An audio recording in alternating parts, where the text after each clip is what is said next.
Bien, mesdames et messieurs, je pense que nous allons pouvoir commencer cette soirée, cette conférence. Alors, bien entendu, donc je suis très heureux de constater que nous sommes nombreux. Évidemment, plusieurs de mes collègues députés, évidemment, de la délégation du Rassemblement national, de nombreux collaborateurs, plusieurs de nos amis étrangers. Je salue bien sûr Madame Aguilar de l'Espagne, voilà, et puis bien sûr représentants de l'AfD de l'Allemagne, et puis nos amis italiens aussi qui sont là, Massimo, je vois, enfin voilà, donc nous sommes au Parlement européen, nous sommes évidemment dans un environnement qui est très international, et puis nous allons ce soir avoir cette conférence, et bien entendu je suis très heureux de recevoir ici Frédéric Rouvillois, qui est un grand professeur de droit public, qui est spécialisé aussi en droit constitutionnel notamment, et puis qui par ailleurs s'est beaucoup intéressé et nous intéresse beaucoup donc à un domaine sur les mœurs en politique, sur la politesse, avec des ouvrages qu'il a commis, une quarantaine en tout, et notamment aussi des romans, j'ai vu. Voilà, donc c'est très intéressant ce soir de l'avoir parmi nous. Nous avions eu la chance de l'avoir aussi parmi nous lors des journées d'études que nous avions montées au mois de juin dernier à Paris, à l'abbaye de Royaumont, et le professeur Rouvillois nous avait très intéressé sur le sujet de la démocratie participative. Donc là, nous sommes sur un tout autre sujet, avec beaucoup de directions que peut-être nous ignorons, des parallèles, des intérêts que l'on va découvrir. Donc, comme je l'ai dit en réunion du groupe quand j'ai présenté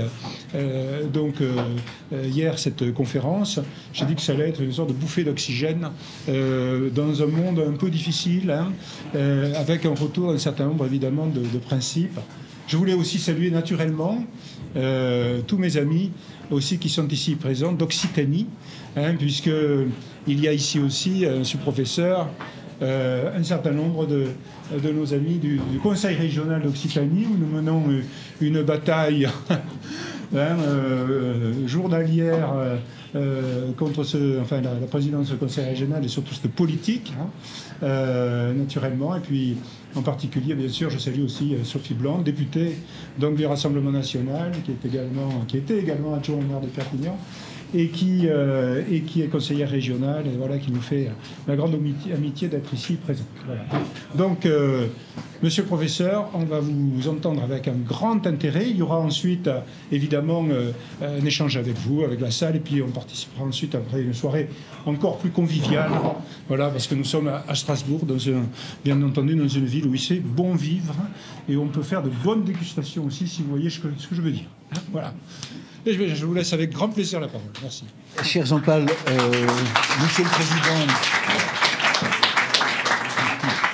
merci de cette indulgente présentation d'une conférence qui a pour objectif de montrer que ce qui peut sembler futile ne l'est pas toujours vraiment, voire pas du tout. Et c'est vraiment ce que j'ai appréhendé en travaillant et en réfléchissant à ce sujet. Alors je vous l'avais proposé de manière un peu rapide et un peu entre deux vins à Royaumont, et je me suis aperçu que c'était un sujet beaucoup plus, en tout cas potentiellement beaucoup plus sérieux, beaucoup plus grave et beaucoup plus large que ce que je pensais.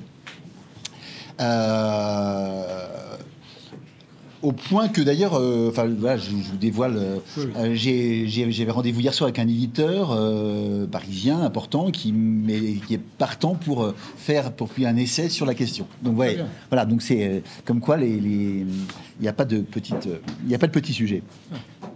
Alors avant d'entrer dans le vif du sujet, et un peu en guise d'introduction à l'introduction, je voudrais citer je parlerai un petit peu de l'Union européenne, naturellement, mais je parlerai quand même surtout de la France, bien sûr, parce que pour beaucoup de raisons, c'est un sujet qui est quand même absolument central de ce point de vue-là. Quelques anecdotes macroniennes, si je puis dire. Le 18 juin 2018, au Mont-Valérien, vous vous en souvenez peut-être, Macron rappelle aux convenances un collégien qu'il avait gratifié d'un « ça va Manu ». Et Macron lui rappelle qu'il faut se comporter comme il faut, dit-il, et donc l'appeler « Monsieur le Président de la République » ou au moins « Monsieur ». Bon. Quelques jours plus tard, quelques semaines plus tard, le 28 juillet 2018, au Touquet cette fois, un passant, lors d'un bain de foule, refuse de lui serrer la main et lui dit « Je ne vous salue pas ». Réponse de Macron « Vous savez, c'est de la politesse. Je suis gentil avec les gens. Je suis gentil avec les gens. » Alors, d'après la presse internationale, tout le monde a trouvé ça assez normal. Et sans doute, est-ce justement pour ça, parce que les gens ont trouvé ça normal, que le président Macron a pris la peine de le relever. Si il avait pensé que c'était, voilà, que ça ne serait pas un bénéfice politique, il ne l'aurait pas dit. Alors, ce qu'on peut noter ici, c'est que Macron évoque la politesse, alors que le général de Gaulle, dans des circonstances analogues, aurait évidemment évoqué la politique, le respect dû à l'institution qu'il incarne et le respect dû à la nation tout entière. Voilà, l'un parle de politesse, l'autre de politique. Tout ça pour vous dire que, voilà, très clairement, on devine que cette politesse affectée par le président de la République française, a des soubassements et des justifications politiques. Même chose à l'inverse. Et là, vous en rappelez également, je suppose, c'est plus récent.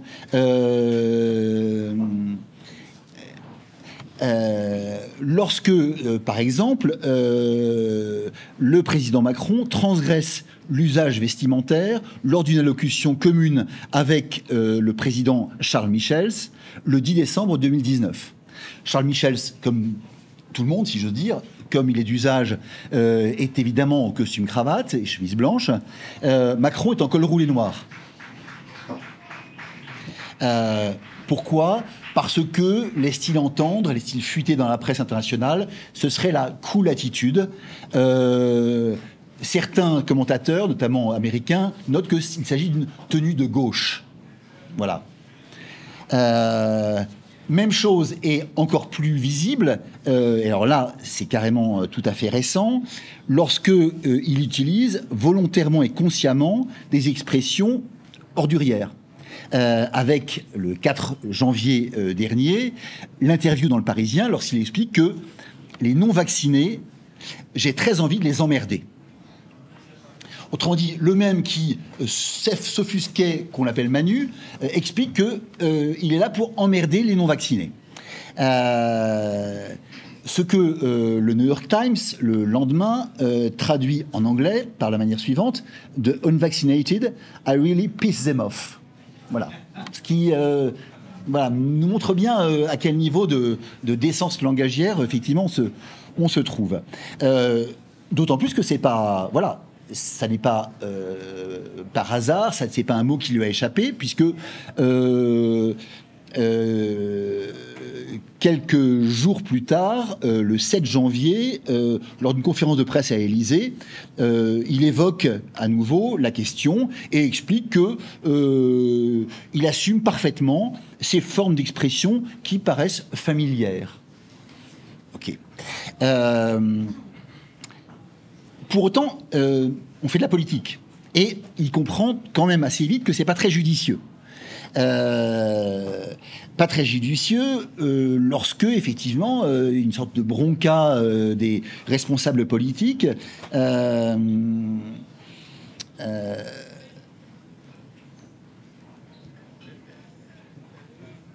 contre ce président qui, d'une part, effectivement, veut qu'on le respecte et qui, d'autre part, par exemple, le 14 décembre 2021, avait expliqué que, je cite, « On ne fait pas bouger les choses si on n'est pas pétri de respect pour les gens ». Pétri de respect pour les gens que 3 semaines après, il dit et il assume vouloir emmerder. Notons que le 4 janvier, Marine Le Pen, dans un tweet reboratif, avait dénoncé, je cite, cette vulgarité et cette violence qui prouve qu'il ne s'est jamais considéré comme le président de tous les Français. CQFD. Donc, Macron finit par comprendre que c'est pas très judicieux. Et il, peu à peu, va considérer qu'il doit se justifier, qu'il doit essayer de mettre un peu d'eau dans son vin, et il va expliquer, par exemple, à BFM en avril 2022 que emmerder les non-vaccinés, je cite, je l'ai dit, je le cite, de manière affectueuse.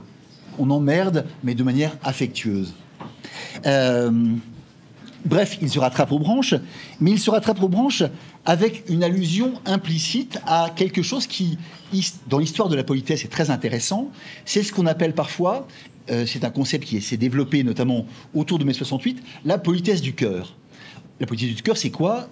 Dans les années 68, c'est l'idée qu'on peut être aussi ordurier et aussi épouvantablement mal poli qu'on veut, dès lors qu'au fond de son petit cœur, on est gentil et on le fait de manière affectueuse. En tout cas, ce que ces petites anecdotes ramassées un peu au hasard nous montrent, c'est que dès lors que la politique, et ça vous le savez parfaitement et mieux que moi et mieux que quiconque, dès lors que la politique va se traduire par des actes, des mots, des gestes, des façons d'être, de se vêtir, de parler, de communiquer avec autrui, eh bien la politique touche et forcément aux règles de politesse. Et conduit à s'interroger sur leur rapport. Sur le rapport entre les deux, entre politesse et politique.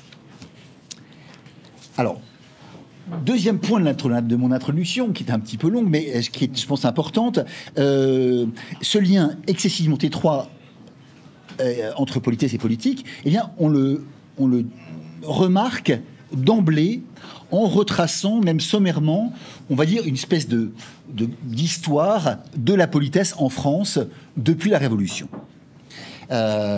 C'est l'objet effectivement d'un assez gros livre que j'ai publié chez Flammarion il y a quelques années, qui a été traduit en une demi-douzaine de langues d'ailleurs, l'histoire de la politesse de 1789 à nos jours, où justement j'ai essayé de voir ce qui se passait et notamment comment les choses changeaient, comment les choses évoluaient.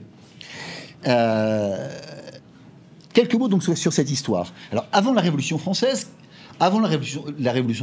au XVIIe et au XVIIIe siècle, la France est considérée comme, je dirais, la patrie de la politesse. Alors, elle ne l'a pas toujours été, puisqu'elle a repris le flambeau à l'Italie, qui l'avait été, grosso modo, jusqu'à la fin du XVIe siècle. La France, suite à la Révolution française, passera elle-même ensuite le flambeau à d'autres, et au premier rang desquels la Grande-Bretagne, qui au XIXe siècle est considérée comme le pays de la politesse et du savoir-vivre. Mais donc avant la Révolution, il y a effectivement en France une politesse, ou plutôt des politesses plurielles, de même qu'on considère qu'il existe dans la France d'Ancien Régime des peuples. Vous savez, quand le roi de France parle à ces sujets, il dit « mes peuples » ou « les peuples ». On est dans une approche pluraliste et, à beaucoup d'égards, d'ailleurs, extraordinairement intéressante. Et donc, je pense que nos amis d'Occitanie, effectivement, doivent bien le concevoir et le ressentir. Donc, on a, en fait, une politesse ou des politesses plurielles qui dépendent à la fois des groupes sociaux, des milieux sociaux. On va dire qu'il y a une politesse qui est plus spécifiquement aristocratique et une politesse bourgeoise, mais il y a aussi des politesses paysannes qui sont très, très vigoureuses et très, très belles d'ailleurs. Et il y a par ailleurs des frontières géographiques. Si vous voulez, pour ceux d'entre vous qui ont fait un peu de droit, il en va de la politesse comme du droit, justement, et en particulier du droit coutumier. Vous savez qu'il y a, dans la France d'Ancien Régime, d'innombrables coutumes. Il y a aussi, en fait, plus ou moins d'innombrables formes de politesse, même s'il y a quand même une politesse, on va dire, dominante, il y a quand même un lieu qui donne le là, c'est la cour qui voilà, dit ce qu'il faudrait faire et qui est plus ou moins imité, mais voilà, on reste quand même dans quelque chose de tout à fait pluriel, etc. Et la dimension coutumière, à ce propos, est évidemment extrêmement intéressante parce que la coutume, c'est le groupe social qui la génère. Et la coutume, c'est notamment dans ce groupe social et dans la famille qu'elle va se diffuser. Il y a pratiquement pas, si vous voulez, avant le 19e siècle, il n'y a pratiquement pas de manuel de politesse ou de traité de politesse. Parce qu'il y a trop de formes diverses pour que ce soit possible. Alors, il y a quelques exceptions, mais ça reste tout à fait limité. Cette politesse pré-révolutionnaire, elle va être complètement... elle va être très violemment attaquée et, je dirais, quasiment détruite sous la Révolution française, et en particulier lors des moments durs de la Révolution, c'est-à-dire, grosso modo, entre 1792 et donc la chute de la monarchie constitutionnelle, et on pourrait dire au moins Thermidor, c'est-à-dire la chute de Robespierre en juillet 1794, et même pratiquement jusqu'à la fin du Directoire, c'est-à-dire jusqu'à l'arrivée de Bonaparte en 1799. Mais là, le moment dur de l'offensive, c'est évidemment lorsque l'extrême gauche, si j'ose dire, est au pouvoir, c'est-à-dire grosso modo, effectivement, entre septembre 92, janvier 93, la mort du roi, et ensuite la prise de pouvoir par Robespierre et les Jacobins à la fin du mois de mai 93.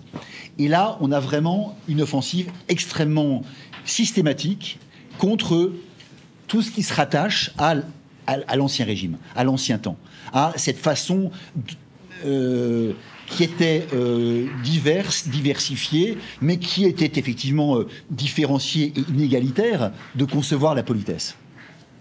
Au nom, si vous voulez, du triptyque républicain liberté, égalité, fraternité, on va vouloir démolir tout ça.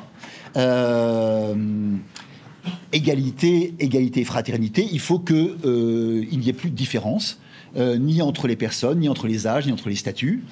Et par conséquent, l'une des conséquences les plus frappantes, par exemple, c'est le fait que des mots comme monsieur, madame, ou mademoiselle, ou encore des formes grammaticales comme le vouvoiement, sont proscrites.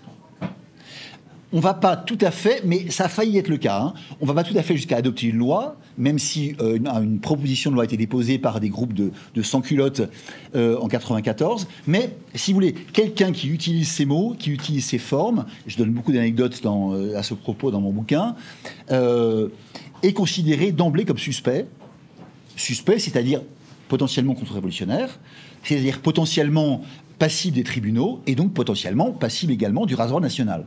Parce que, voilà, dès que vous êtes suspect en 1793, sous la terreur, et a fortiori ensuite sous ce qu'on appelle la grande terreur, voilà, vos chances de survie sont faibles. Hein. Donc la politesse devient, la politesse d'Ancien Régime, la politesse ancienne, devient un marqueur pour les révolutionnaires, au fond, de l'hostilité au régime, de l'hostilité à la République, de l'hostilité à la Révolution, et donc une raison suffisante pour conduire le coupable à l'échafaud. On a des exemples tout à fait nombreux et terrifiants de la chose. Mais donc voilà, l'idée, si vous voulez, c'est... Alors d'une part, je vous disais, c'est l'idée qu'au fond, la politesse ancienne est attentatoire au principe d'égalité et de fraternité, mais également qu'elle est attentatoire au principe de liberté tel que le conçoivent les révolutionnaires, c'est-à-dire à la démocratie, à l'idée selon laquelle seul, au fond, l'État, et au fond, seul le peuple unique souverain, peut établir des normes, peut établir des règles qui s'imposent. Et on considère au fond que la politesse, les règles de politesse, ce sont des normes sociales, et que par conséquent, le simple fait que ces règles n'émanent pas du peuple lui-même directement est antidémocratique. Et c'est une raison supplémentaire pour ces disciples fanatiques de Rousseau, eh bien de condamner, qui avait un rapport assez distendu, on va dire, à la politesse, de condamner effectivement cette cet ensemble de règles sociales, de normes sociales que forme la politesse. Donc, je dirais, sous la Révolution, on a une espèce d'énorme feu de paille qui est vraiment passionnant, hein, et où on va tout supprimer et on va essayer de remplacer ça par ce qu'on appelle la civilité républicaine. Il y a quelques manuels qui nous expliquent voilà, comment il faut faire et ce qu'il ne faut plus faire. Enfin, parmi de très nombreux exemples, il y a évidemment le fait que, comme on a changé de calendrier, qu'on est dans le calendrier républicain, une personne qui va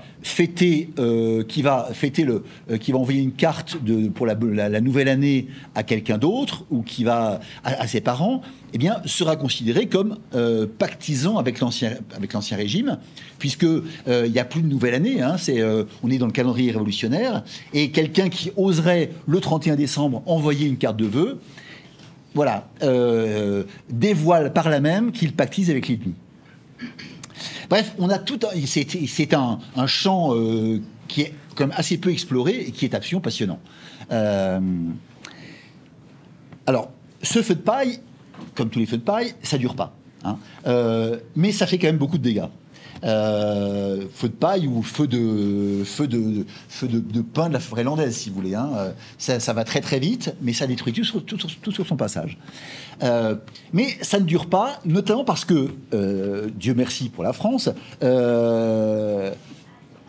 en 1799, on a un coup d'État salutaire qui va renverser le Directoire, qui en 4 ans avait déjà subi plusieurs coups d'État plus ou moins sanglants. Le coup d'État de Bonaparte, qui va établir donc un nouveau régime, le consulat, qui va durer donc jusqu'en 1814, sous la forme de l'Empire à partir de 1804.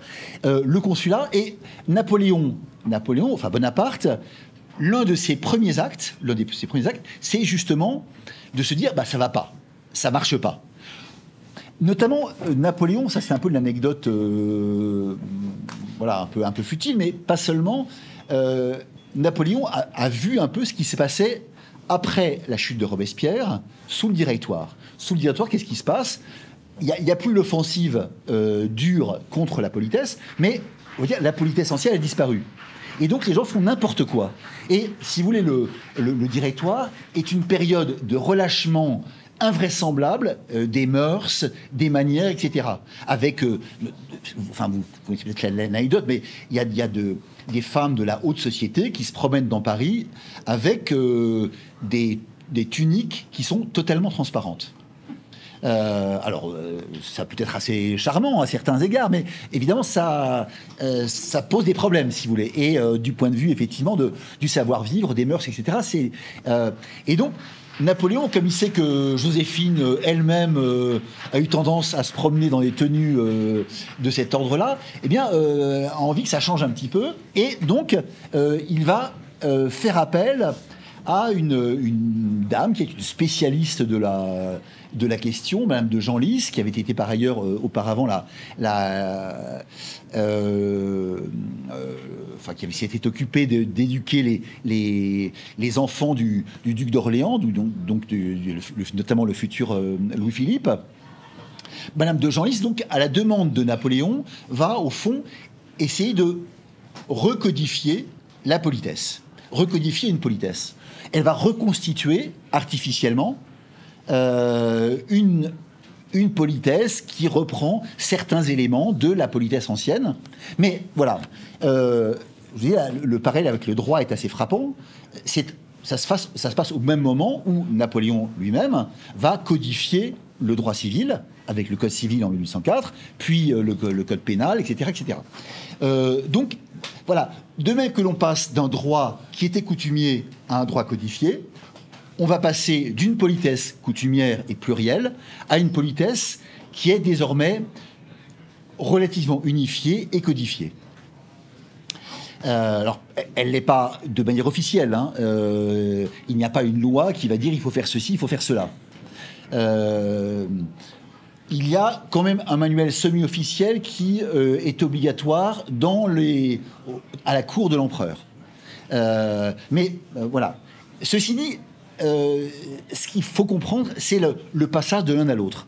Si vous voulez, on avait une politesse ancienne qui était très diversifiée, très raffinée, etc., très sophistiquée. Le feu de paille révolutionnaire, puis la recodification napoléonienne, avec une politesse qui est donc codifiée et donc, à beaucoup d'égards, simplifiée. Hein, si vous voulez, ce qu'on pourrait dire, c'est qu'on passe d'une politesse, pour faire les choses rapidement, coutumière et aristocratique, à une politesse codifiée et bourgeoise. La politesse bourgeoise qui sera, au fond, la politesse à la française, telle qu'elle va s'imposer, je dirais, de manière absolument claire et très forte tout au long du XIXe siècle, jusqu'à la guerre de 14, et qui va ensuite, peu à peu, je dirais, s'affaiblir, décliner, le moment ultime du déclin étant mai 68 et les années 70. Mais le déclin a commencé avec la guerre de 14. C'est ce que j'ai appelé l'âge d'or de la politesse bourgeoise, l'âge d'or de la politesse bourgeoise, qui se traduit par une véritable, un très grand souci de la bourgeoisie, notamment de la petite bourgeoisie, et notamment des milieux qui sont en train de monter dans l'échelle sociale, pour ces règles, pour ces codes, dont ils comprennent très rapidement qu'il faut les connaître si on veut effectivement trouver sa place. L'une des conséquences de cette situation, c'est le fait que les manuels de politesse, qui, comme je vous le disais, sont rarissimes avant la Révolution, et pour cause, se multiplient. Il y a eu un comptage qui a été fait dans les années 1990. Entre 1800 et 1990, il y a environ 600 manuels de politesse différents qui sortent. Donc vous voyez, plusieurs manuels différents sortent chaque année. Et encore de nos jours, on a encore effectivement des exemples de cela. Et certains d'entre eux sont de véritables best-sellers. Le plus célèbre peut-être, c'est l'ouvrage de la baronne Staff, vous en avez peut-être déjà entendu parler, qui a été réédité assez récemment chez Perrin, sur Tempus, mais qui a été retravaillé également par Laurence Caracalla, qui est une journaliste du Figaro qui s'occupe beaucoup de ces questions-là, dans un petit ouvrage publié par le Figaro, qui compare un petit peu la politesse de la baronne Staff à la politesse de nos jours. Voilà. La baronne Staff, lorsqu'elle publie son manuel, elle le publie à des centaines de milliers d'exemplaires, à une époque où un livre qui tire à 3000 exemplaires, c'est déjà un beau succès. Hein. Alors voilà, la baronne Staff, c'est la fin du 19e siècle, hein. Mais pour rappeler les chiffres de publication, hein, à cette époque-là, Stendhal, lorsqu'il publie Le Rouge et le Noir, il le publie à 1500 exemplaires, et 1500 exemplaires qui mettra plus de 10 ans à vendre. Hein. Donc on est vraiment on n'est pas dans des logiques qui sont les nôtres, hein, dont on est habitué effectivement à Harry Potter ou à des chiffres millionnaires, mais à l'époque ça n'existe pas, sauf pratiquement pour ça, pour les manuels de politesse, parce qu'effectivement il y a un véritable besoin ressenti par la bourgeoisie de connaître les codes et de s'y approprier. Le déclin commence, je vous le disais, en 1914, notamment avec toute une série de mutations sociologiques importantes, comme par exemple quelque chose que les économistes ont beaucoup travaillé, qui est la fin des rentiers. Notamment dans la mesure où cette politesse bourgeoise, eh bien, elle suppose notamment, on verra tout à l'heure pourquoi, elle suppose notamment d'avoir du temps. Du temps parce que, au fond, être poli, c'est, entre autres choses, donner sa personne, donner quelque chose à quelqu'un d'autre, et notamment donner du temps.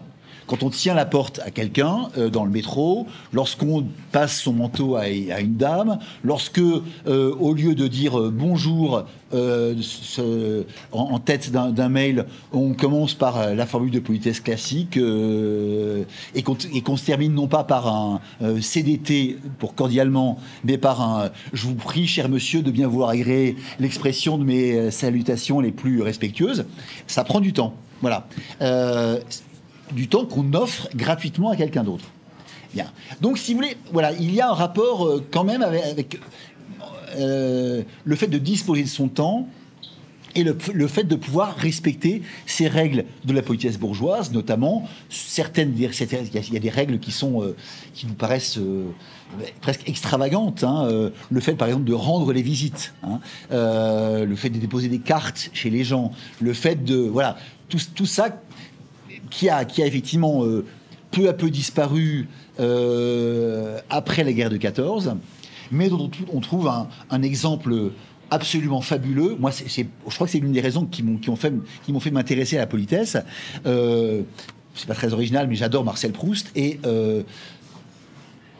on ne comprend pas, à mon avis, la recherche du temps perdu, notamment la dimension comique incroyable qu'il y a dans ce texte, si on ne comprend pas toutes ces questions autour de la politesse et le fait que les têtes de turc du narrateur, hein, de Marcel Proust, sont notamment ceux qui violent par ignorance ou par grossièreté ces règles de politesse. Donc voilà. La guerre de 14, c'est effectivement le point de départ d'un déclin qui va s'accentuer petit à petit, je dirais, jusqu'à mai 68 et jusqu'aux années 70. De ce point de vue-là, si vous voulez, ce qui est intéressant, évidemment, c'est les sondages. Et il y a un sondage qui est fait sur cette question de la politesse au début des années 70. On demande aux gens ce qu'ils en pensent. Il n'y a que 25% des sondés qui considèrent que la politesse, ça n'est pas une espèce de truc archaïque, ringard et bourgeois dont il faut se débarrasser au plus vite. Hein, c'est l'idée vraiment qu'on est passé à autre chose et que voilà, c'est un truc pour les papys. Maintenant, les gens diraient pour les boomers. Voilà, c'est quelque chose qui n'a plus lieu d'être et qui, dans la France de l'après-mai, si j'ose dire, doit être supprimé de même que le reste. Le tout se combinant évidemment, on y reviendra peut-être tout à l'heure, avec le discours marxiste sur la question, qui est un discours extrêmement hostile, héritier du jacobinisme et du discours donc robespierriste, on va dire, mais héritier également des textes de Marx sur l'État et le droit, et sur l'idée que, au fond, l'homme va s'émanciper peu à peu, y compris de ça, y compris non seulement des règles de droit, mais aussi des règles de politesse. Et qu'au fond, l'homme du futur, nous dit Marx, et ses héritiers, l'homme du futur, il n'aura plus besoin qu'on lui apprenne la politesse, puisqu'il sera naturellement vertueux, naturellement bon avec autrui, naturellement porté à avoir des comportements fluides et respectueux. Donc voilà, on est vraiment à ce moment-là dans un moment tout à fait frappant, si vous voulez, et on entre à ce moment-là dans ce que j'ai pu appeler dans mon bouquin le temps des incertitudes. Le creux de la vague, c'est clairement, on va dire, du milieu des années 60 au milieu des années 80. Mais, assez curieusement, vers le milieu des années 80, en même temps que la crise, en même temps que la prise de conscience du fait que la vie est difficile, que les 30 Glorieuses sont passées, que l'utopie mitterrandienne s'avère une catastrophe pour la France, y compris et surtout peut-être pour les plus modestes des Français, il y a une espèce de retournement de situation qui va se réaliser en fait très rapidement. Très rapidement, puisque en l'espace de quelques années, La politesse, qui était considérée dans les années 70 comme un truc complètement ringard, dépassé, etc., est perçue comme quelque chose, enfin, comme une valeur essentielle. À nouveau, comme une valeur essentielle. Il y a un sondage BVA en 97 qui parle effectivement d'une valeur essentielle pour 92% des Français. Une valeur essentielle, et notamment l'une des valeurs qu'il faut transmettre aux générations à venir. Et avec, en parallèle, le fait que les générations à venir elles-mêmes admettent la chose. Donc voilà, on passe de 20% d'opinion favorable dans les années 70 et même en 1981 encore dans un sondage à 92% d'opinion favorable à partir de la fin des années 90 et c'est des chiffres qui demeurent constants. Par exemple, une étude Ipsos de 2019 sur un échantillon de 1000 Français, 85% des Français considèrent que la politesse et le savoir-vivre sont les qualités les plus indispensables à transmettre aux jeunes générations. Des chiffres absolument gigantesques et constants surtout, c'est ça qui est important. Alors qu'en parallèle, l'impolitesse, l'incivilité, comme on dit, est vécue comme quelque chose à la fois de frustrant, de problématique et de véritablement dangereux finalement pour l'existence même du tissu social, on va dire. Sur le même sondage en avril 2019, il n'y a que 14% des Français qui jugent que la politesse et le savoir-vivre sont suffisamment valorisés par les politiques. 14%. 68% des Français jugent au contraire que ça l'est plutôt pas, ou pas assez. 24% pour que ça l'est pas du tout. Et en parallèle, 60% des Français estiment que l'absence de politesse, je cite, est ce qu'il y a de plus stressant. De plus stressant, autrement dit, quelque chose qui ajoute encore au malheur, et notamment au malheur des pauvres. Ça, c'est quelque chose sur lequel j'insiste beaucoup dans ce livre, mais aussi dans d'autres textes que j'ai fait là-dessus. Qui a besoin de la politesse ? C'est les pauvres. Les riches, de toute façon, ils savent très bien qu'on les respectera. Ils savent très bien qu'on sera gentil avec eux. Ils savent très bien qu'on leur tiendra la porte. Ils savent très bien que... c'est pour ça que, traditionnellement, si vous voulez... il y a ce qu'on appelle, même dans la littérature française, l'impolitesse des duchesses. L'impolitesse des duchesses. Les duchesses peuvent se permettre d'être mal polies, parce qu'elles savent très bien que leurs domestiques seront aux petits soins avec eux, et que, de toute façon, elles n'ont pas besoin de ça pour vivre correctement et pour vivre bien. Alors que ceux qui n'ont pas grand-chose, ou ceux qui n'ont rien, au fond, voilà, c'est l'un des éléments de leur patrimoine, c'est l'une des conditions de leur bien-vivre. Et je pense que ça explique assez largement pourquoi il y a une espèce de coïncidence historique entre ce basculement dans les sondages et le moment où les choses commencent à devenir dures pour beaucoup de Français, avec un chômage qui monte, avec une insatisfaction, avec le sentiment d'insécurité, et aussi, je dirais, avec le vote Front National. C'est pas complètement aberrant comme rapprochement, si vous voulez. Voilà. Donc, on en est là, pour l'instant, dans cette histoire rapide de la politesse. J'en suis à combien là ? Je suis toujours dans l'intro théoriquement. Je ne sais pas parce que c'est tellement passionnant.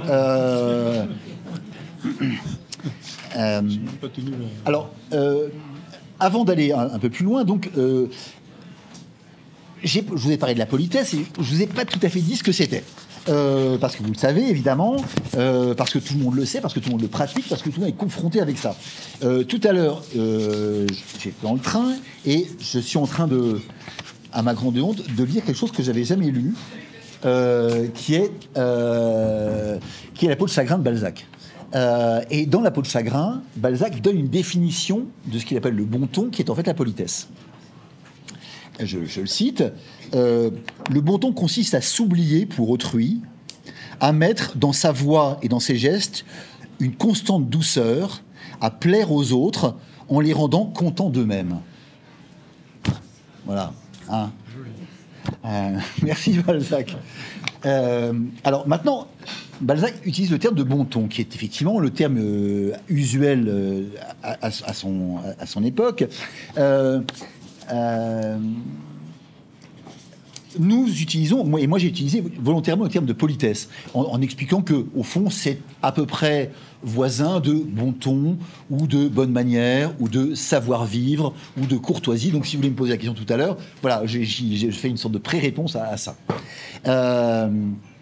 Et donc, toujours dans nos rapports entre politesse et politique, ce qui m'avait intéressé dans ce mot de politesse, c'est justement, voilà, sa construction et son étymologie. Alors, quand on est face à ce mot, on se dit, bah ouais, ok, c'est simple. L'étymologie de politesse, ça vient du mot polir. Polir les angles, arrondir les angles, faire en sorte que les relations sociales, les interactions soient le plus fluides, le moins rugueuses, le moins rugueuses possible, pour éviter justement que ne naissent des conflits, et que de ces conflits naissent éventuellement la violence, et que de cette violence naisse éventuellement la guerre. Hein, c'est toujours cette même idée. Hein. Donc polir. C'est comme ça, par exemple, qu'Alfred de Vigny, au 19e siècle, l'utilise. Hein. Sauf que cette étymologie est fausse. Bon. Alors, il y en a une autre qui est évidemment très séduisante, qui est...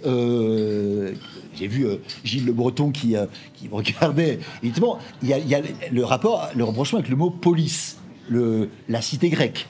Hein, et l'idée que, voilà, pour que la police puisse tenir ensemble, pour que le vivre ensemble, comme dirait l'autre, puisse ne pas être disloqué à chaque instant, il faut que les gens fassent un effort, prennent sur eux-mêmes et apprennent cette politesse, qui serait au fond, voilà, une sorte de politeia, hein, en quelque sorte.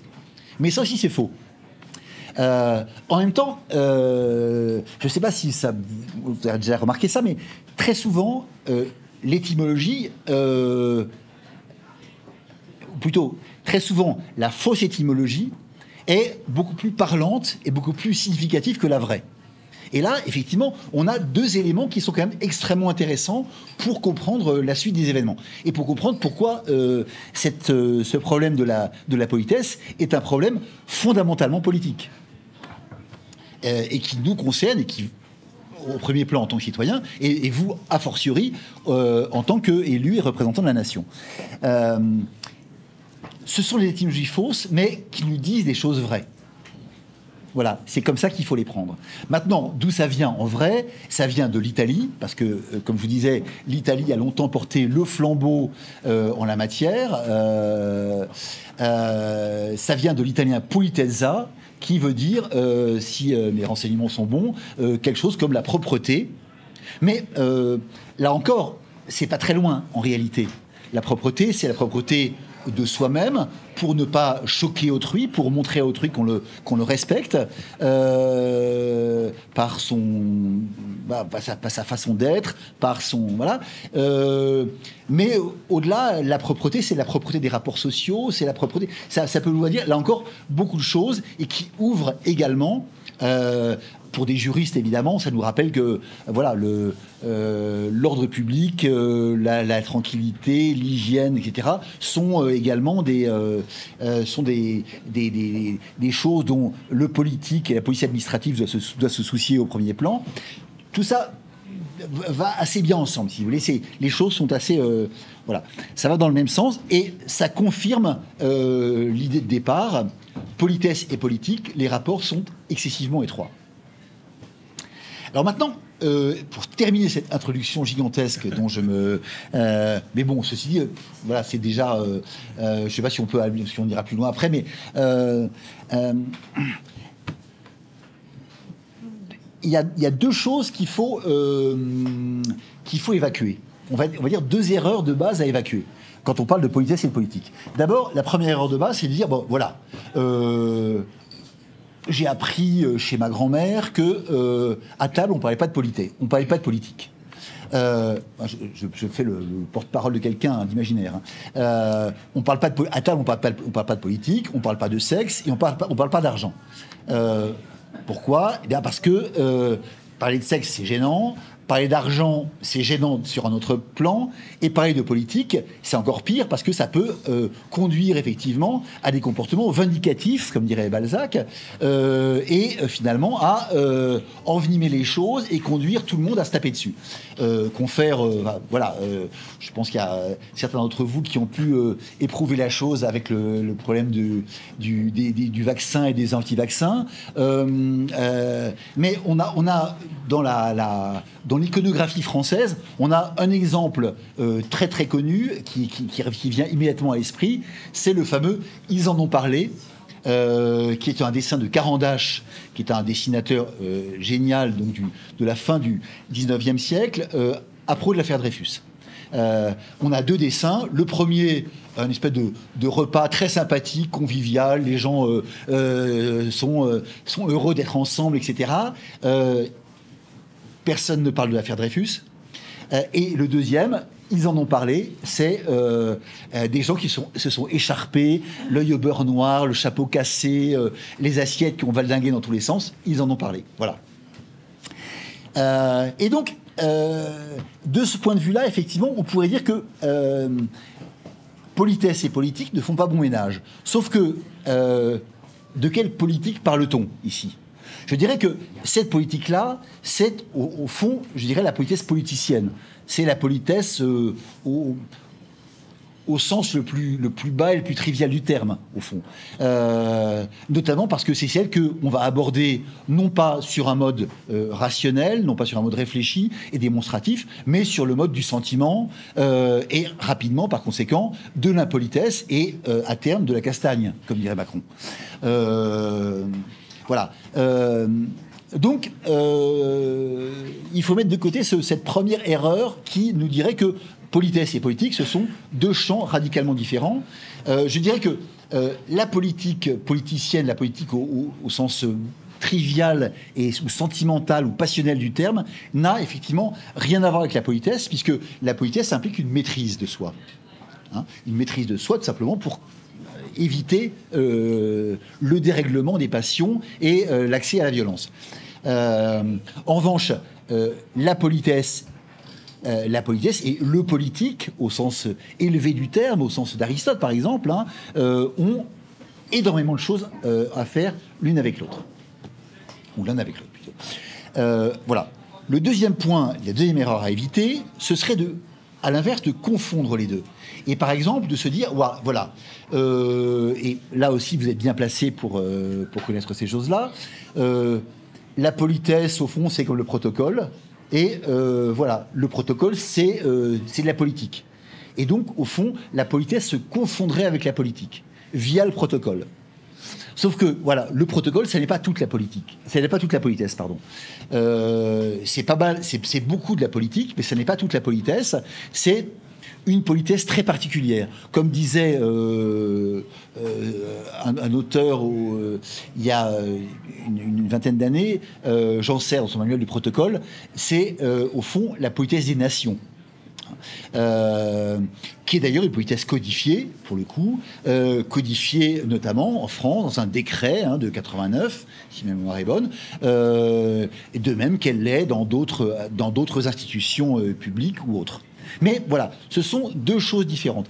La politesse, moi, qui m'intéresse, dont je parle, dont je voudrais vous parler, et dont les rapports sont si étroit, en même temps si complexe avec la politique, c'est la politesse normale, si vous voulez, la politesse privée, en quelque sorte, c'est-à-dire celle que la société, celle que le groupe social, ou que les groupes sociaux vont générer eux-mêmes pour, essayer de polir les angles.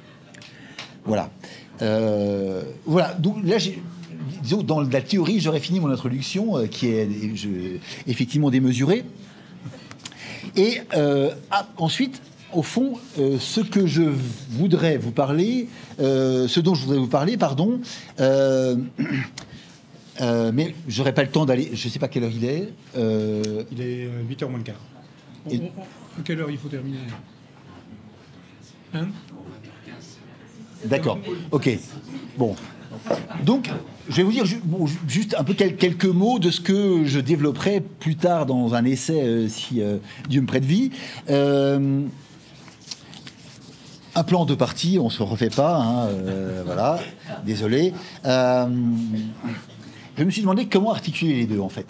Et voilà, ce que je voudrais vous montrer, esquisser en tout cas, c'est l'extrême proximité qu'il y a entre l'un et l'autre, c'est-à-dire dans l'essence même de la politesse et de la politique, d'une part, dans les attaques dont l'une et l'autre ont fait l'objet, notamment des courants totalitaires et des courants utopistes. Je range parmi ces courants utopistes le marxisme, et dans les menaces qui, à mon sens, pèsent aujourd'hui à la fois sur l'un, sur la politique, avec le désintérêt croissant, effectivement, d'une partie de plus en plus importante de la population, qui se traduit par l'abstention, mais qui est un véritable drame métaphysique, l'abstention, hein, du point de vue de la démocratie, et du point de vue de la politesse également, où effectivement, d'un côté, on dit que c'est très important, et de l'autre côté, on fait, à beaucoup d'égards, comme si elle n'existait pas. Avec sur ce dernier point, un thème dont je me suis aperçu en travaillant ce sujet, qu'il est devenu un thème absolument central, on va dire, dans l'imaginaire et dans la culture occidentale contemporaine, qui est le thème du zombie. Le zombie, c'est celui qui, au fond, ne regarde pas les autres, ne regarde pas sur le côté, avance uniquement pour satisfaire son plaisir, son désir, son besoin de nourriture, généralement qui avance avec un téléphone portable à la main, parfois pour se faire un selfie, sinon pour le lire, et absolument, voilà, sans aucun intérêt pour les autres, que cet intérêt pour les autres se traduise sur un plan politique, avec la participation donc à la vie politique, ou sur le plan du comportement social, avec, au fond, voilà, un délaissement de plus en plus manifeste et un peu terrifiant des règles de politesse. Enfin, juste une petite anecdote,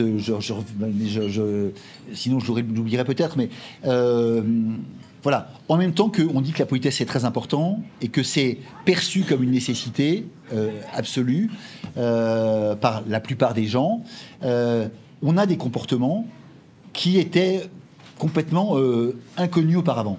Et lorsque j'ai sorti la première édition de mon bouquin en 2006, il y a une dame qui est venue chez moi pour m'interroger, une journaliste du Pèlerin, je crois, et elle est arrivée complètement tremblante et enfin voilà, traumatisée.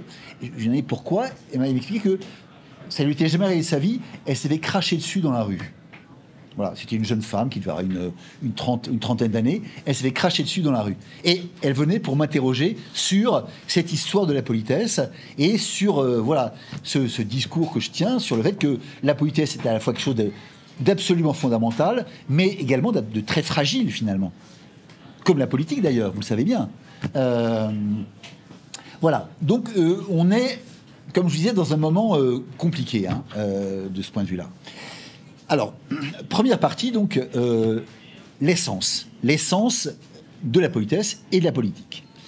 Ce que je voudrais vous dire très rapidement, mais vraiment, j'aurais pas le temps de développer, c'est que l'une et l'autre ont des finalités identiques.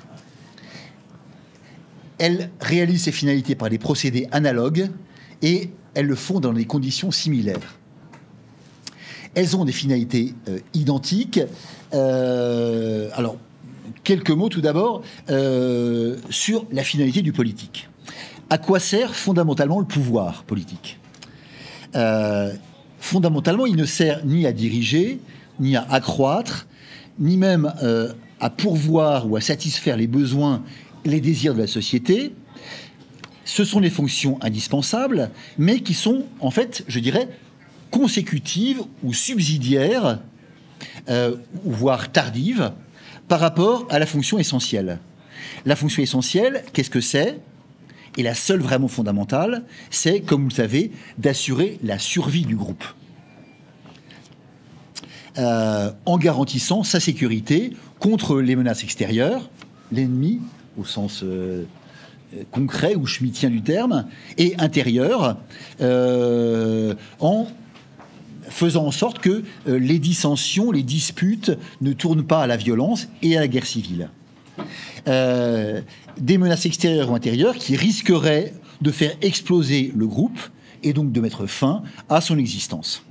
Le bien commun, au fond, conçu par la philosophie politique classique comme le critère de la légitimité, c'est, me semble-t-il, d'abord la volonté et le fait d'être capable de maintenir le tissu social, de maintenir ensemble le corps de la société. Le pouvoir légitime, c'est celui qui s'avère capable, nous dit Aristote déjà, de maintenir cet ensemble. De maintenir cet ensemble en favorisant ce qui va relier et apaiser, et en combattant, éventuellement en éliminant, tout ce qui distend, tout ce qui dissocie, tout ce qui sépare, tout ce qui oppose.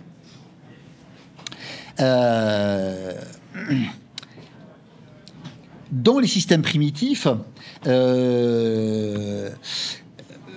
j'ai relu un peu Fustel de Coulanges et Lévi-Strauss pour vous en parler. Dans les systèmes primitifs, il y a une valeur très importante qui est donnée, par exemple, au repas public pris en commun.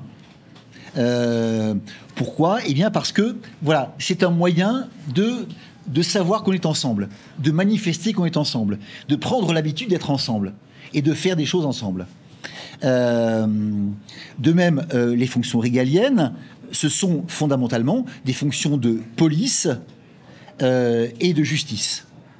C'est d'abord à ça que le chef, le pouvoir politique doit s'atteler. Sans cette paix intérieure, sans ce souci de maintenir l'intégrité du groupe, finalement, tout est vain.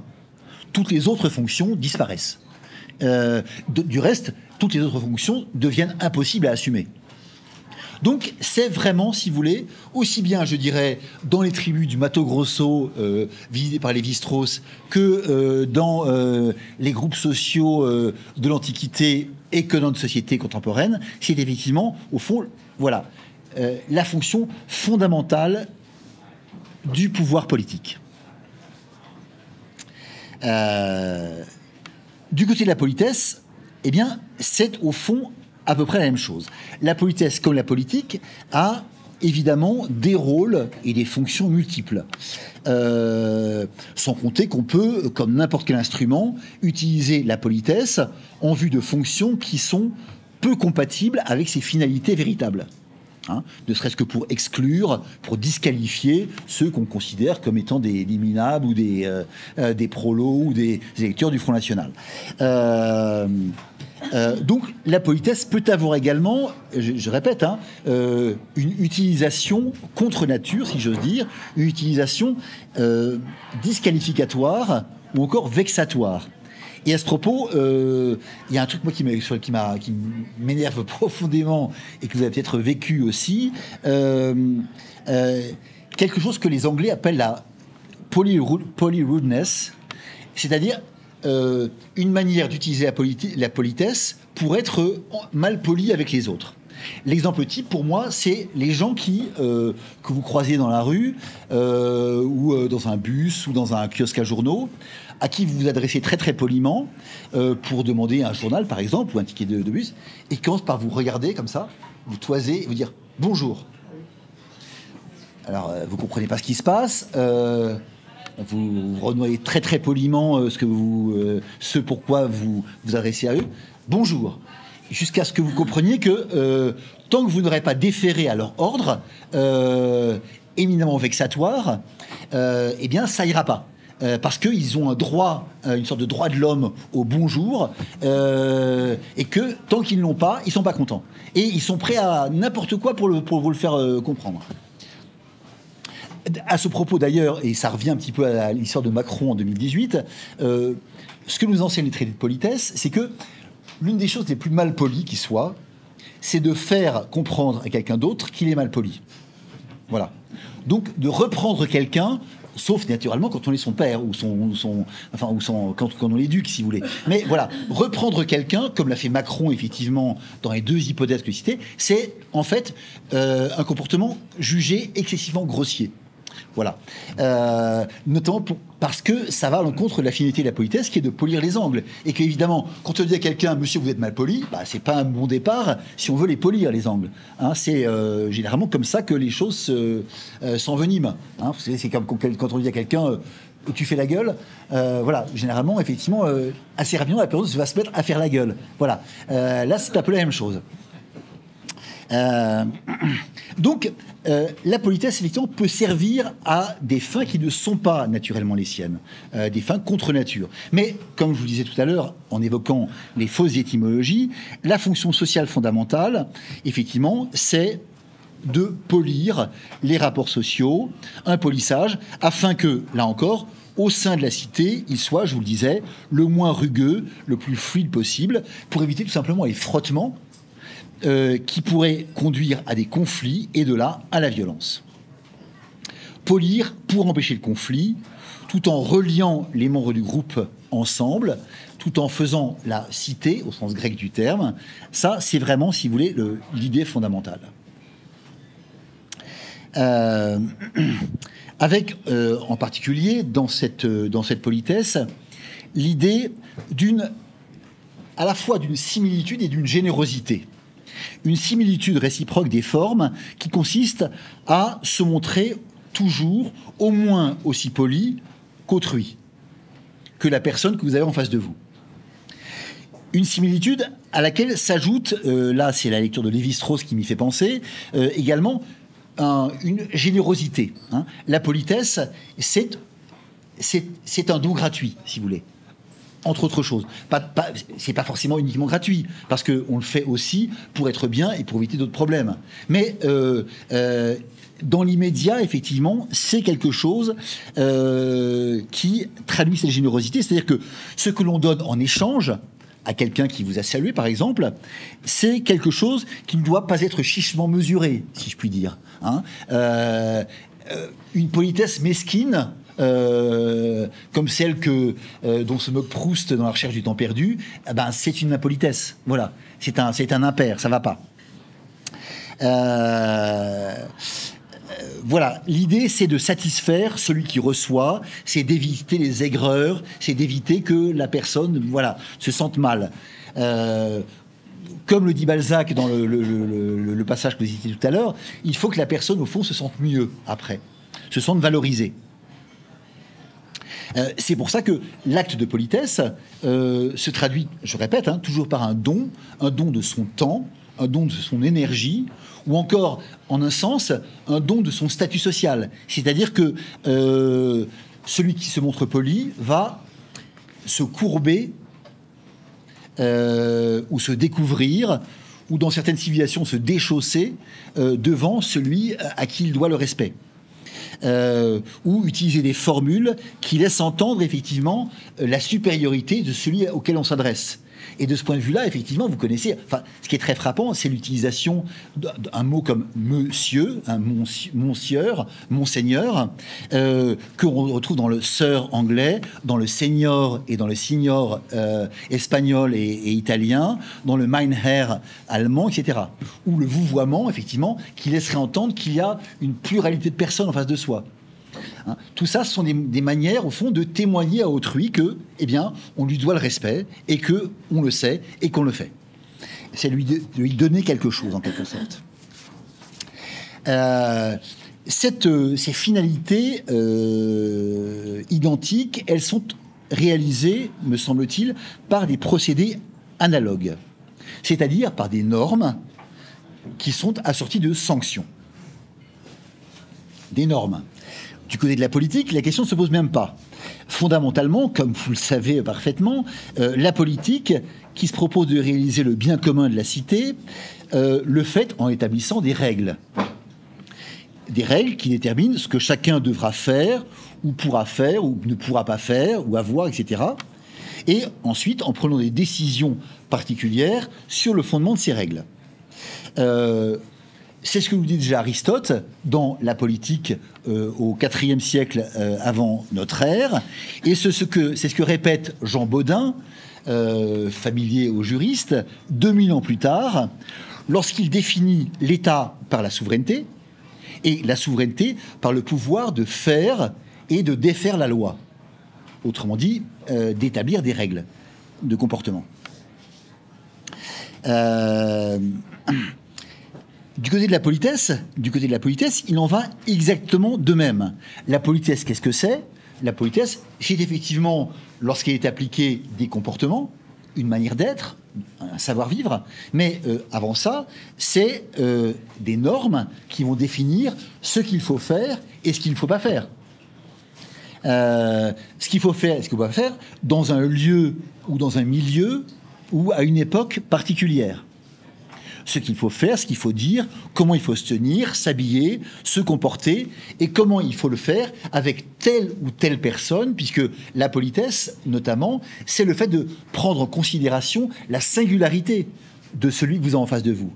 Vous n'avez pas en face de vous un individu lambda, vous n'avez pas en face de vous quelqu'un qui est comme tous les autres, vous avez en face de vous une personne dont vous reconnaissez la singularité, en termes d'âge, en termes de statut, en termes de sexe, en termes de... Voilà. Le comportement, dans la politesse française en tout cas, d'un homme vis-à-vis d'une femme n'est pas du tout le même que celui d'un homme avec un autre homme. Hein, et vous connaissez peut-être cette anecdote qui est quand même assez fabuleuse. C'est l'idée que lorsque... nous disent les manuels du savoir-vivre du début du XXe siècle, lorsqu'un général croise un lieutenant ou un sous-lieutenant qui est au bras de son épouse, du sous-lieutenant, c'est le général qui s'incline. Voilà.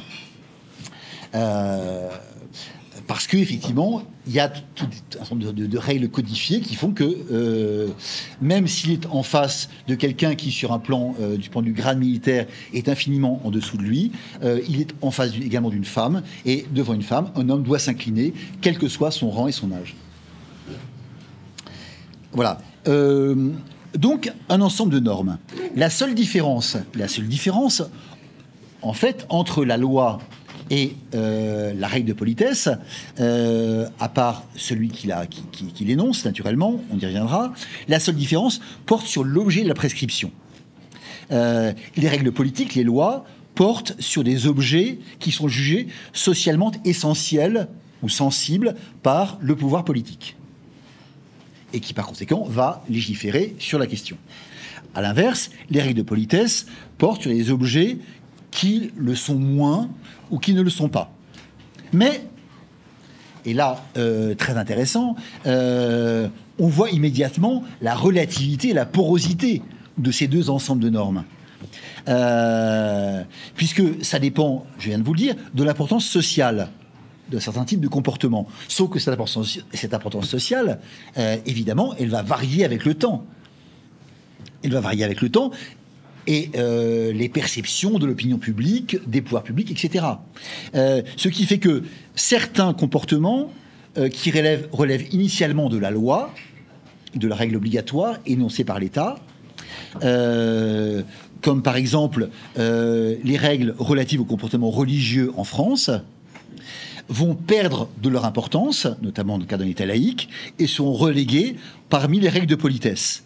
Tandis que, inversement, certaines règles qui relevaient exclusivement de la politesse, comme l'usage du tabac, les propos racistes, antisémites, homophobes, etc., qui relevaient exclusivement de la politesse, sont désormais intégrées dans la législation. Tout simplement parce qu'il y a une évolution, effectivement, de l'importance sociale qui est prêtée à ces types de règles. Ces normes, dans les deux cas, sont assorties de sanctions. Du côté de la politique, même pas besoin de le développer. Une règle, ce qu'un juriste considère comme étant une règle, monsieur le Président ne dira pas le contraire, c'est une règle qui est assortie d'une sanction. Et au point que le Conseil constitutionnel déclare depuis une décision de 2005 qu'une loi qui ne comporte pas d'éléments normatifs, donc qui n'est pas sanctionnée, n'est pas une véritable loi et est contraire à la Constitution. Bien. Du côté de la politesse, même chose. Alors, certes, l'objet même de la règle de politesse a une importance sociale qui est jugée plus réduite. Et par conséquent, les sanctions ne seront pas du même ordre, ne seront pas les mêmes, tout simplement parce que ce n'est pas l'État qui les énonce. Pour autant, là encore, pour répondre à leur finalité, autrement dit pour polir les angles, pour faire société, ces règles ont un caractère impératif au sein du groupe social considéré et sont elles aussi pourvues de sanctions. Des sanctions qui ne sont pas établies par le souverain, comme celles que prévoit la loi, des sanctions qui, par conséquent, ne peuvent pas avoir directement recours à la contrainte. On ne va pas, effectivement, condamner quelqu'un parce qu'il a mis la fourchette à droite et non pas à gauche à une peine de prison ou à une peine d'amende. En tout cas, plus maintenant. Donc voilà. Les sanctions des règles de politesse ne sont pas des sanctions étatiques, ce sont des sanctions issues du groupe lui-même, mais ces sanctions peuvent parfois être importantes et perçues comme importantes, voire comme très importantes par les membres de ce groupe. Ces sanctions, c'est notamment le ridicule. Le ridicule. Je vous renvoie au célèbre film qui porte ce nom, qui avait été très très admiré. Voilà. Le ridicule, dans certains groupes sociaux, peut conduire quelqu'un à la disqualification et même au suicide. Le ridicule, le reproche, l'exclusion temporaire, voire définitive du groupe, tout ça, ce sont effectivement les sanctions qui sont possiblement réalisées par les systèmes de politesse, les systèmes de savoir-vivre, tout simplement parce que, je répète, si une norme n'est pas sanctionnée, elle est finalement vaine et elle ne peut pas assurer sa fonction. Pour la petite histoire, là encore, là encore, au moins jusqu'à la guerre de 14, et en fait ça durait un peu plus tard, mais de manière moins forte. En fait, il y a une sanction ultime des règles de politesse, au moins chez les hommes, c'est le duel. Le duel s'explique uniquement en fonction de ça. Le duel, c'est finalement un moyen de laver une insulte, autrement dit, de laver une infraction au code de la politesse, au code supérieur de la politesse, et de le laver donc potentiellement par le sang. C'est pour ça que les manuels de politesse, très souvent, intègrent cette dimension-là. Voilà. Alors, le duel est encore excessivement fréquent jusqu'à la guerre de 14. Ensuite, la grande boucherie de 14 va évidemment le disqualifier assez largement. Ceci dit, comme vous savez, quelques hommes politiques vont continuer à se battre en duel encore longtemps. Et parmi les plus célèbres, il y a Gaston Defferre dans les années 70, je crois, et Jean-Marie Le Pen dans les années 50. Voilà. Dernier point de cette première partie, je ne sais pas si je préfère la deuxième, des conditions similaires. Des conditions similaires, alors là, très très rapidement, pour que se déploie un système politique et pour que se déploie un système de politesse, il faut tout d'abord des conditions matérielles, c'est-à-dire une population dotée d'une certaine cohérence et un territoire. Là encore, si vous voulez, ni la politique ni la politesse ne se conçoivent hors sol. Et c'est évidemment quelque chose de très important.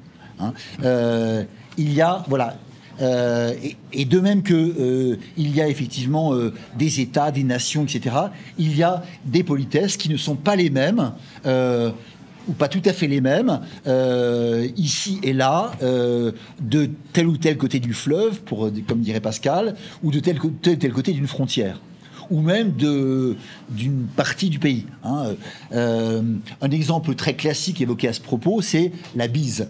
Alors là, je pourrais vous en parler pendant des heures, parce que c'est tout à fait intéressant et très récent, mais comme vous le savez, on ne s'embrasse pas de la même manière dans la bourgeoisie parisienne, dans le prolétariat du nord de la France, ou dans les classes moyennes du Midi, du Sud-Est ou du Sud-Ouest.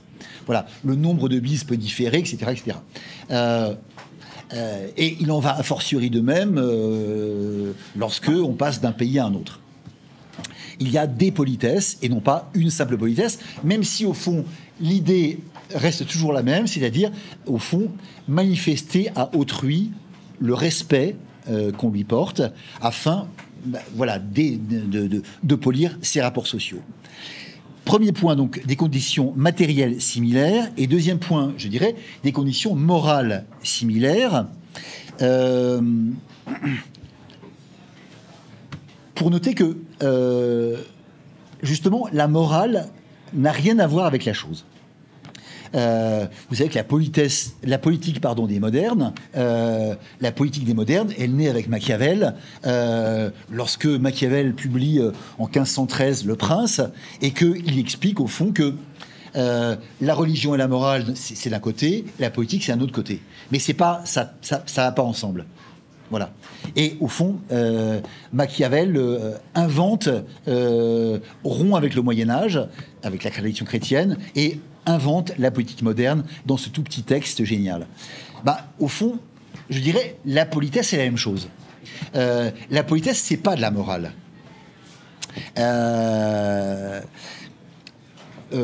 Comte-Sponville, qui est un philosophe mineur français contemporain, j'espère que c'est pas un de vos amis chers, expliquait que la politesse est une petite vertu. Hervé, je vois que vous faites la tête.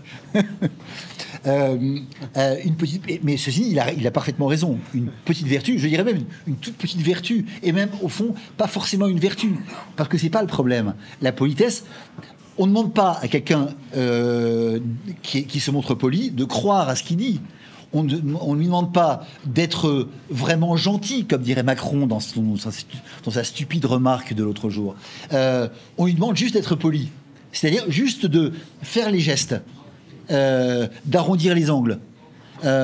C'est pour ça que la politesse peut très bien, effectivement, faire bon ménage avec l'hypocrisie. On peut être très vertueux et très poli, mais on peut aussi être très vertueux et très mal poli. Et vous connaissez bien l'un des grands personnages du théâtre français, c'est Misanthrope, Alceste, qui finalement est tellement vertueux qu'il ne peut pas être poli.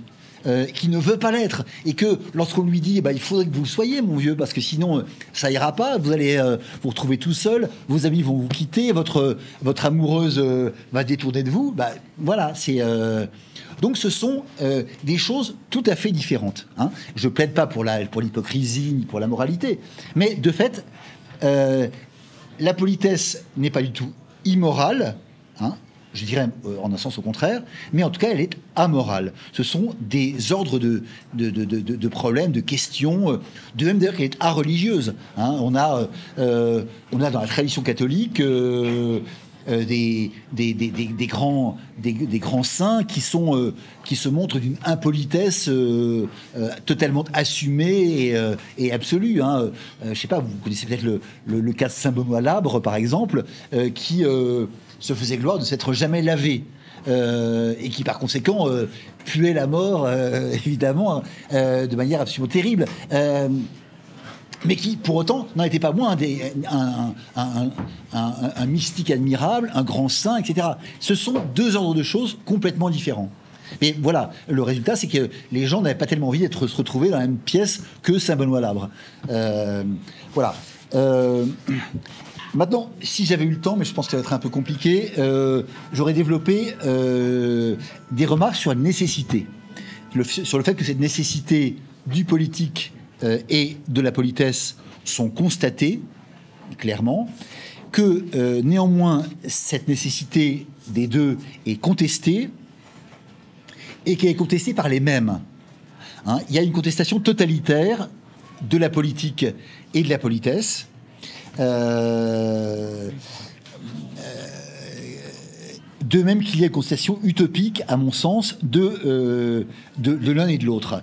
La contestation totalitaire, c'est celle qu'on retrouve, comme je vous disais tout à l'heure, sous la Révolution française, avec la Terreur, mais qu'on retrouve également sur d'autres plans, par exemple, dans le système fasciste italien, lorsque Mussolini décide d'entreprendre je crois que c'est en 1937, le tournant anti-bourgeois qui le conduit par exemple à supprimer la forme le lei, la forme classique de politesse, qu'on retrouve sous la plume des théoriciens nazis, lorsqu'ils définissent effectivement comment on doit se comporter au sein du parti, et que naturellement on retrouve de manière absolument frappante dans l'Union soviétique stalinienne, etc., et dans la Chine de Mao. Il s'agit dans tous ces cas-là de faire table rase du passé. Et table rase du passé, c'est d'abord table rase, au fond, de cette politesse qui était l'un des éléments les plus caractéristiques, les plus quotidiennement visibles de ce passé. Parce que c'est ça, au fait, la chose. Voilà. Donc, une constatation de leur nécessité, une contestation de cette nécessité, et j'aurais terminé sur le fait que en phase de politique, il faut bien se rendre compte que l'un et l'autre sont fragiles, l'un et l'autre sont indispensables, et l'un et l'autre nécessitent une prise de conscience et un véritable effort. Un effort pour faire comprendre aux gens à quel point c'est important, l'un et l'autre, et que si on n'a plus ça, on s'avance tout droit vers la société des zombies, de ces gens qui ne connaissent plus rien qu'eux-mêmes et le portable qu'ils ont à la main. Voilà.